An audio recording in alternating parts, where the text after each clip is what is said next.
Salut à tous, c'est l'heure de Rex, la revue Express, votre émission préférée du net.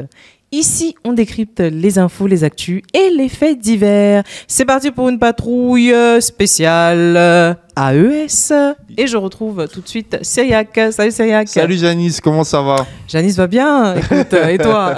Ça va. Donc effectivement, on revient sur le week-end précédent. Donc on va essayer de voir du coup les discours d'Ibrahim Traoré.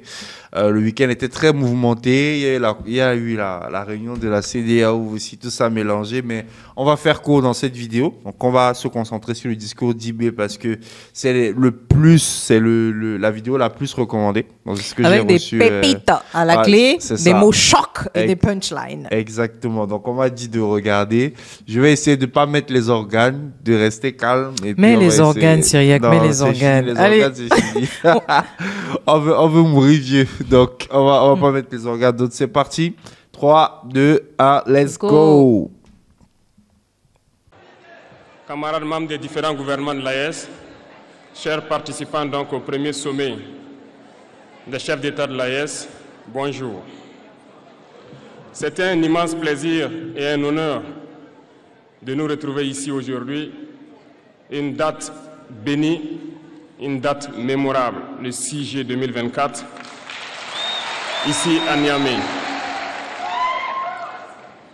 Avant tout propos, rendons grâce à Dieu qui a permis donc que ce jour soit. Nous lui disons merci pour tout ce qu'il a pu faire pour nous jusqu'aujourd'hui et tout ce qu'il fera pour le peuple de l'AES.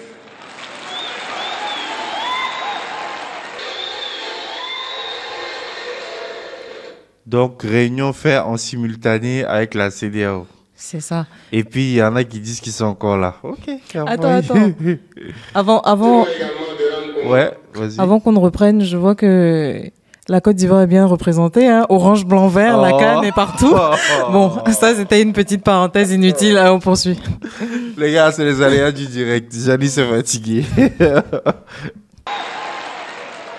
Permettez-moi également de rendre hommage au peuple nigérien. Ce peuple qui a tant souffert depuis l'avènement du CNSP et qui continue de rester debout. Merci aux Nigériens qui nous ont réservé un accueil chaleureux hier lorsque nous avons foulé le sol. Regarde toutes les mamans là qui applaudissent. J'ai l'impression qu'il y a plus de soutien féminin que masculin. Mais et elles sont là. il a dit quelque chose. Hein. Oui. Lorsque nous avons foulé le sol de notre patrie, c'est quand même assez fort. C'est Là, ça. on commence à comprendre que cette histoire d'AES, là, c'est pas seulement une alliance. Non, hein. ils sont partis. Je ne sais même pas qu'ils discutaient encore de ça. Je ne sais pas si vous discutiez de ça en commentaire, mais pour moi, c'est fini. Hein. Là, ils sont en mode AES. Là. C'est la Ils sont- Trinité. Ils n'ont même plus notre temps. Là, ils sont partis. Vous êtes plus que des amis, vous êtes plus que des voisins, vous êtes nos frères, vous êtes nos sœurs. Parce que la fraternité va au-delà de l'amitié ou du voisinage. Nous avons le même sang qui coule dans nos veines. Dans nos veines coule le sang de ces vaillants guerriers qui ont combattu et qui ont réservé ces terres que nous appelons Mali, Burkina et Niger. Dans nos veines coule le sang de ces vaillants guerriers qui ont aidé le monde entier à se débarrasser du nazisme et de beaucoup d'autres fléaux. Là, il rend hommage à ceux qui ont été déportés pour aller à la guerre. C'est ça. Pour aider la France, justement, à combattre le nazisme. C'est une ironie, mais... C'est incroyable, hein, franchement. Dans nos veines coule le sang de ces vaillants guerriers qui ont été déportés d'Afrique vers l'Europe, l'Amérique, l'Asie ou je ne sais encore, et qui ont contribué à construire ces États pendant l'esclavage. Dans nos veines coule le sang d'hommes dignes, d'hommes robustes, d'hommes debout. Et pour cela, soyons-en fiers et soyez remerciés d'être ressortissants de l'AES. L'Afrique, ce continent qui a tant souffert et qui continue de souffrir du fait des impérialistes. Ces impérialistes n'ont qu'un seul cliché en tête. L'Afrique est l'empire des esclaves. C'est comme ça qu'ils voient l'Afrique. Pour eux, les Africains les appartiennent. Nos terres les appartiennent. Nos sous-sols les appartiennent. Ils n'ont jamais pu changer de logiciel jusqu'à aujourd'hui. C'est déplorable. Et il parle fort, hein. Ah, là, il rentre dans le tas, là. Ouais, c'est punch sur punch. Ah, mais ouais. en réalité, pourquoi est-ce qu'on voudrait que le logiciel soit changé s'il n'y a pas eu de véritable, Contre-pouvoir. disons, virus ou hacker qui a fait en sorte que le logiciel commence à bugger. Non, mais c'est surtout que ils ont un langage. Hein. Ils ont un langage, il faut répondre par le même langage. Mais en tout cas, ils rappellent les faits. Moi, je pense que c'est ce qu'il essaie de faire pour pas qu'on vienne dessus sur eux après. Donc, ils rappellent les faits. Fort, en tout cas, fort. Mais comment procède-t-il? C'est malheureusement depuis donc, ces années 60 où ces simulacres d'indépendance ont été donnés à l'Afrique. Ils n'ont juste fait que placer des valets locaux à la tête, selon eux, de leur sous-préfecture pour pouvoir... Oh, sous-préfecture. Oh, il tue. Non, là, il est plus dans les rigolades. Mais valets locaux pour les chers présidents de la République, c'est fort. C'est un terme très fort. Voilà. Donc, ils se sont morveux, se mouchent. Le gars tire à bas. Et on faisait l'analogie avec l'histoire des nègres de maison aux États-Unis. Et... En tout cas, à les alimenter. Ces valeurs locaux que nous allons qualifier aujourd'hui d'esclaves de salon n'ont d'autre repère que de chercher à vivre comme le maître, à satisfaire le maître et à faire tout ce que le maître lui dicte.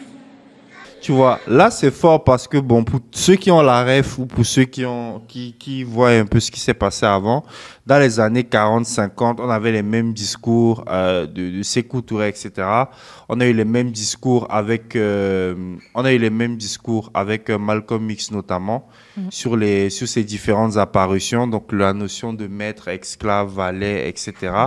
Et là, on a exactement la même situation du coup avec IB. Donc, on a l'impression que les époques changent. Mais l'histoire se répète. Changent, mais l'histoire se répète. Mais quelqu'un qui écoute ça et qui a l'habitude d'écouter les discours de Malcolm X, tu as l'impression qu'il est parti lire Malcolm X pour venir parler. Alors que c'est même pas ça, en fait. C'est incroyable. Ils volent, ils pillent nos États, amènent tout chez le maître. Et leur richesse est conservée chez le maître. Ils font tout pour vivre comme le maître et toujours le satisfaire. Lorsque le maître commande, ils exécutent. Savez-vous qui sont ces esclaves de salon? Eh bien, nous allons vous expliquer ce que c'est. Ce sont des individus qui n'ont aucune dignité, qui n'ont aucune morale, qui n'ont aucune personnalité. Mais le maître esclave a toujours su identifier ces individus. Ils sont toujours prêts à trahir leurs frères pour satisfaire le maître. Ils nous ont trahis depuis l'indépendance et d'autres continuent jusqu'à aujourd'hui à nous trahir au profit de leur maître. Mais là, finalement, j'avais pas nécessairement perçu, mais il y a une référence subtile, hein, Thomas Sankara et Compaoré. Exactement. J'ai capté le même. Exactement. Oui, truc. Donc c'est comme on dit, c'est toujours le même schéma. Hein. Il y a celui qui veut libérer, il y a celui qui est à côté, qui a peut-être les mêmes convictions, mais qu'on réussit toujours à détourner de la même manière en lui promettant monts et merveilles. C'est ça. Et ensuite, et récemment même, il y a eu une tentative d'assassinat sur lui. Enfin, je crois que ça fait plus de 3-4 mois maintenant. Et c'est le même, c'était quelqu'un aussi pareil dans le... C'est grave. Hein. C'est grave. Ces individus continuent toujours, contre vents et marées, à piller l'Afrique, à aider le maître à piller l'Afrique. Ils se plaisent à le dire chaque année dans leurs sondages économiques. Le Burkina est le pays le plus pauvre, le Mali est le pays le plus pauvre, le Niger est le pays le plus pauvre. Nous sommes classés parmi les derniers. Très bien, si nous sommes aussi pauvres qu'ils le disent, Mais quand est venu le moment de prendre nos responsabilités, nous avons demandé à ces maîtres de quitter les lieux. Pourquoi ne veulent-ils pas partir? Je ne détecte aucun mensonge jusqu'à présent. Jusqu'à présent, il a dit les termes. En général, on dit, je ramène ça à la France, on dit la France, tu l'aimes ou tu la quittes, n'est-ce pas? C'est le motto. Ouais. Mais là, c'est pareil. Pourquoi est-ce qu'ils ne la quittent pas? Sans doute parce qu'ils y ont leur intérêt et que la pauvreté affichée et médiatisée n'est pas nécessairement ce qui est une fois qu'on est dedans. C'est ça, exactement. Exactement. Lorsque nous prenons le cas du Niger, depuis plus de 40 ans, certains pays exploitent l'uranium pour produire de l'énergie chez eux. D'Ottawa jusqu'à Paris, les rues sont illuminées, c'est la lumière. Mais au Niger, c'est l'obscurité qui nous est servie. Lorsque vous partez dans nos États, nos sols sont troués de toutes parts pour rechercher les métaux précieux tels que l'or. Mais souvent, il n'y a même pas la moindre route accessible pour atteindre les zones où ils exploitent l'or, encore moins certains services sociaux de base.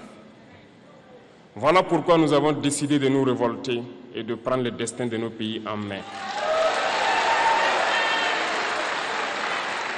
Il y a bien d'autres exemples.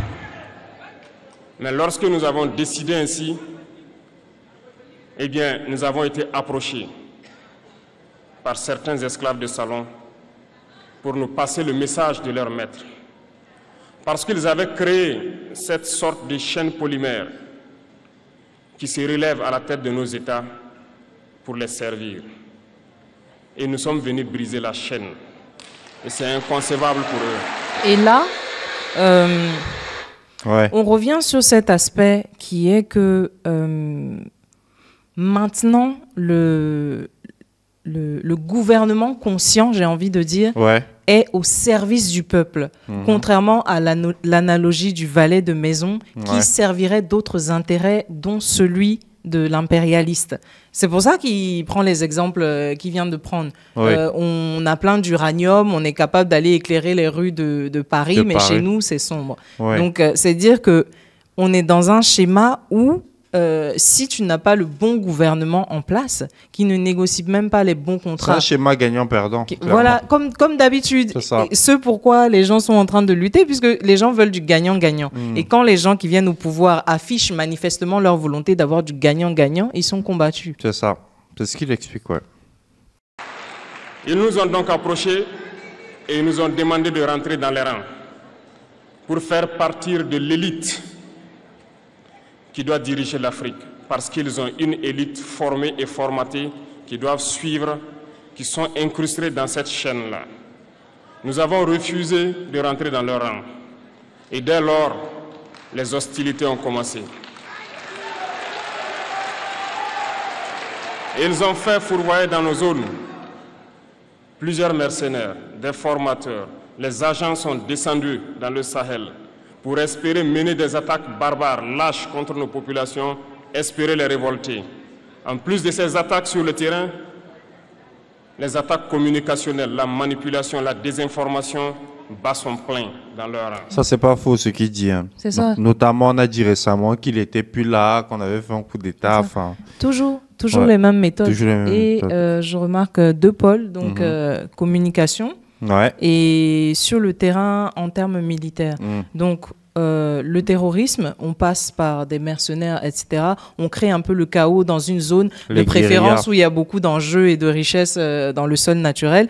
Et en termes de communication, les médias que les gens ont l'habitude de... traditionnels et qu'on trouve crédibles, relaient certaines infos en, bien sûr, donnant la narrative qu'eux, ils ont envie de donner. Et à chaque fois, c'est le même schéma. Mais ce qui me fait plaisir, c'est que maintenant, il y a une prise de conscience qui fait qu'on ne va pas toujours prendre pour argent comptant ce qui est relaté dans certains médias. Et les gens prennent le temps aussi maintenant de faire des recherches et de comprendre que ce n'est pas toujours ce qui est dit qui est vrai. De toute façon, entre deux points, la vérité est toujours au milieu. Donc, c'est bien de contrebalancer. C'est ça. Et puis, on dit la vérité prend les escaliers. C'est ça. Donc, ça prend le temps que ça prend, mais on finit par arriver. Exactement. Mais les peuples du Sahel ont compris et plus jamais on ne pourra les manipuler. Ils savent d'où ils viennent, ils savent ce qu'ils font et ils savent où ils partent. J'ai failli dire IB président là, alors que là les gens, s'ils faisaient voter là tout de suite, je sais pas moi, pour qu'il y ait une fédération totale là, c'est bon. Mais tu imagines, c'était gagné. Quand même à une époque historique, hein, c'est quasiment oui. du Sankara, l'époque de Sankara. Tu imagines la hype, c'est incroyable. Oui, c'est clair que dans les livres d'histoire, ça c'est des choses qu'il faudra relater. On a entendu vu ça, c'est incroyable. Franchement, c'est incroyable. Nous n'allons plus permettre cela. Les gens sont éveillés et les gens se battent aujourd'hui, pas pour nous-mêmes, mais pour les générations à venir. Et merci à tous pour le combat qui est livré.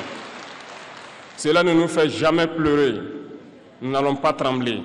Nous allons affronter. Nous allons nous battre pour l'indépendance réelle, pour notre liberté. Parce que pour faire peur au peuple de l'AES, ces individus n'ont que 3 termes dans la bouche: démocratie, liberté, droit de l'homme. Tu vois, c'est ce qu'on disait la dernière fois, que maintenant, chaque peuple, en tout cas en Afrique, aspire à son modèle de développement, à son modèle de gouvernance. Tu vois. Et c'est ça que je trouve intéressant, c'est que bon, là, tu as des régimes militaires, tu as le Botswana avec un régime traditionnaliste, et puis tu as nos soi-disant régimes démocratiques. Et le jugulement de tout ça va permettre de faire ressortir le meilleur système, tu vois. Et on ne sera plus obligé de passer forcément par la pensée, on va dire, occidentale et réfléchir par nous-mêmes, tu vois. Régime militaire, pourquoi pas? Tu vois, les Émirats, c'est bien un style de gouvernement aussi à part, qui n'est pas démocratique. On a la Chine avec Xi Jinping qui est président à vie. Tu vois, donc on a aussi le Togo qui a réformé un peu son système de vote, là, où c'est maintenant l'Assemblée nationale qui décide aussi. Donc tu as l'Assemblée nationale qui décide. Tu as la Belgique. Bonne ou mauvaise chose, bon, ça c'est... Tu as la Belgique qui est un royaume. C'est au peuple de trancher, mais bon. C'est ça. Tu as la Belgique qui est un royaume. Il faut dire les choses telles qu'elles sont. J'ai suivi quelque part que quand tu prêtes serment, dans ton serment, en tant que médecin ou avocat, tu promets de ne jamais critiquer les actions du roi. Enfin, c'est incroyable quand même. Tu vois, donc je pense qu'il y a plusieurs styles de gouvernance et que là, les choses vont pouvoir se décider. Mais ce que je me dis surtout, c'est que au-delà des styles de gouvernance, moi, je pense que les gens devraient apprendre à lire entre les lignes, l'atmosphère de la pièce, entre guillemets. Ouais. Là, je fais un peu une forme d'anglicisme. Ouais. Mais lire l'atmosphère de la pièce, pourquoi? Parce que il faut prendre au cas par cas. Là, on constate que, bon, on est en régime militaire au Burkina, certes, mais le peuple lui-même burkinabé semble porter ce régime, le conduire et l'approuver. Donc, à partir de ce moment-là, les gens sont élus en général au pouvoir pour le peuple. Si ce même peuple-là est d'accord avec son régime militaire et le soutient d'une manière assez indéfectible, mais laissez-les poursuivre leur chemin. Et puis même, ça me permet de faire une sorte de segue, mais est-ce qu'on ne devrait pas remettre la formation militaire au faux du jour? Si c'est moi seulement qui réponds là, les gens vont me frapper. Franchement, oui, mais tu sais pourquoi? Parce que en fait, au-delà même ça enseigne la vie, je pense, ce service militaire. C'est vrai que bon, moi je suis une femme, c'est facile pour moi de dire ça, mais je pense que ça enseigne la vie et ça donne un cadre, une structure, une forme de discipline, et surtout ça permet aux hommes, peut-être qui n'ont pas eu de figure paternelle ou quoi, d'être relevés d'une certaine manière et d'en ressortir un peu plus, d'en faire des hommes tout simplement, des hommes responsables qui peuvent défendre leur famille et pourquoi pas la nation, mais surtout si besoin. Affronter même la vie, parce que si les choses que, on va dire, IB a vécues en matière d'insertion en société, après c'est jouable pour gérer le reste, quoi. Et je trouve que c'est... En tout cas, c'est fort. En tout cas, il y a une vraie différence entre la structure de pensée d'une personne, d'un homme qui a fait de l'armée, avec, disons, un homme lambda qui aurait eu une vie un peu plus simple. Il n'y a pas photo. Hein. Clairement. Bien sûr, leurs valets locaux ne sont élus que dans un processus démocratique, libre et transparent selon eux leurs valeurs. Quoi de plus normal qu'on veuille nous imposer cela? parce que c'est eux qui édictent les règles. Très bien. Nous avons décidé de nous assumer. Voilà pourquoi un 26 juillet 2023, lorsque le Niger a décidé de tourner la page, les esclaves de salon et leurs maîtres sont montés sur les grands chevaux. Ils ont mis leurs valets locaux en avant et ont décidé de mener une guerre contre le peuple nigérien. Nous avons donc dit, quiconque osera s'en prendre au Niger nous aura en face, parce que nous mènerons une guerre sans merci jusqu'à la dernière goutte de sang pour quiconque osera s'attaquer à nos États. Cette parole, cette décision que nous avons eue hier est d'actualité aujourd'hui et sera d'actualité demain et pour toujours. Oui, en fait... Je suis hypnotisé par le discours. C'est ça. Bon, là, on est vraiment dans un tournant. Hein. Ouais. Dans un tournant où, de toute façon, il l'avait déjà compris avant, mais il a compris que c'est l'union qui fait la l'union force. fera leur force. Et s'il y en a un qui tombe, les autres risquent de tomber. Ils doivent vraiment être solidaires dans ce combat-là et être l'impulsion pour permettre à d'autres aussi de s'assumer, de suivre et de rejoindre. Et là où j'ai envie de dire quelque chose, peut-être que ça va fâcher certains de nos auditeurs, mais tant pis, on va quand même le dire. Il faudrait quand même rappeler que c'est vrai que maintenant, on est dans cette dynamique de AES et tout, mais il y a aussi eu le valet de maison au Burkina. On citera pas les contemporains. Et à cette époque-là, lorsque eux étaient dans la position de valet de maison, tu parles de qui, le pays, oui. Il y a le pays limitrophe que beaucoup critiquent souvent dans les commentaires, qui cherchait à mener ce combat-là, justement, de partenariat gagnant-gagnant et de génération future. Malheureusement, ça a été contrecarré. Mais maintenant, les rôles... C'était au temps d'Oufoué ? Non, c'était pas au temps d'Oufoué, c'était bien après. Et ensuite, ça a été contrecarré et maintenant, les rôles sont inversés. Mais heureusement... C'était qui, Bago? Faut me donner un peu... C'était Bago. Ça. Et maintenant, on est dans une époque où les rôles sont inversés, entre guillemets. Maintenant, c'est le Burkina qui a pris le dessus et décidé de prendre conscience et de changer les choses. Mais ce qui est intéressant, c'est qu'on n'est pas dans un combat ou autre. On cherche tous à avancer dans la bonne direction. Donc, on espère que l'impulsion pourra se faire et que toute l'Afrique pourra rejoindre cette mouvance. Ouais, ça a avancé dans le même but, c'est ça. Ça a toujours été ça, de toute façon. Mais ok, d'accord, je vois un peu. Le 16 septembre 2023, dans une architecture de défense mutuelle. Mais nous avons jugé nécessaire de prolonger et d'agrandir donc l'architecture de l'AES. Ce qui nous rassemble aujourd'hui doit nous permettre d'aller sur d'autres terrains en plus de la défense, notamment les finances et l'économie, les infrastructures, la santé, l'éducation, bref, j'en passe. Je souhaite donc que ces moments soient pour nous une histoire. Santé, éducation, économie. On va rentrer dans une fédération. Et puis, devrait-on parler de monnaie AES, du coup, parce que s'il a déjà avancé les termes, c'est qu'ils sont très avancés dans le processus. Moi, je pense que, j'essaye de réfléchir stratégiquement. Ils vont bien tout ficeler comme il faut. Et quand ils vont lancer, ils se seront déjà préparés. Il y aura peut-être des garde-fous pour éviter ce qu'on a dit, l'introduction de faux, comme on a fait en Guinée, etc. Parce que cette monnaie-là, ça va vraiment être un enjeu très important pour la suite des événements. Je pense qu'ils sont déjà avancés. Parce que s'il se permet de dire sur le volet éducation, puis il a mis économique, je crois, en premier, c'est qu'ils sont déjà très, très avancés dans cette partie-là, je pense. Une histoire que nous allons écrire pour l'AES, mais surtout pour l'Afrique et pour le monde entier. Que Dieu illumine tout un chacun de nous. Que Dieu nous inspire dans ces tâches qui nous sont confiées. Et surtout, que lorsque nous faisons tous nos travaux, que nous ayons en tête une seule chose, l'intérêt suprême de nos populations. Sur ce, nous prions encore une fois de plus, bon Dieu, qu'il nous accompagne tous dans nos différentes tâches, qu'il protège nos combattants, qui, grâce à eux, nous permettent d'être assis ici et d'échanger autour de l'avenir de nos États. Soyez donc remerciés une fois de plus, peuple nigérien. Soyez unis et solidaires, peuple de l'AES, la patrie ou la mort. Ah, c'est fort, c'est fort, c'est fort, c'est fort, c'est fort, c'est fort. Voilà, tout a été dit. Franchement, c'est fort. Tout a été dit. Ouais. On vous attend dans les commentaires. On sait que vous avez beaucoup de choses à nous dire, donc ne vous retenez pas comme d'habitude. C'est ça. Donc, qu'avez-vous pensé du discours? Moi, perso, à un moment, je parlais même plus. J'étais hypnotisé, j'étais dedans.